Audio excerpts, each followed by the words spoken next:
তো বন্ধুরা, তোমরা সবাই কেমন আছো? হোপফুলি সবাই খুব ভালো আছো। তা বন্ধুরা, এটা ছিল আমাদের বন্ধুদের একটা ছোটোখাটো ট্রিপ, যেটা আমরা শুরু করেছিলাম নিউ জলপাইগুড়ি স্টেশন থেকে।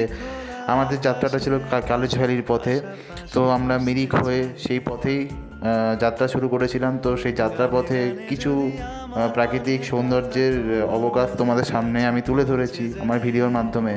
তো বন্ধুরা, ভিডিওটা পুরো দেখো আর প্রকৃতির অপরূপ সৌন্দর্য তোমরা ভোগ করো, এবং তোমরা কমেন্টে জানাও যে তোমাদের এই ভিডিওটা কেমন লাগলো। অবশ্যই সবাই কমেন্ট করো। তোমাদের মধ্যে কে কে দার্জিলিংয়ের অফবিট ঘোরা সম্পন্ন করেছো সেটাও তোমরা কমেন্টের মাধ্যমে বলো। তা বন্ধুরা, তো ভিডিওটি যদি ভালো লাগে শেষ অবধি ভিডিওটি দেখো, লাইক করো, ভিডিওটি শেয়ার করো, অ্যান্ড অবশ্যই সাবস্ক্রাইব করে আমাদেরকে অনেক অনেক মোটিভেট করো। Thank you so much.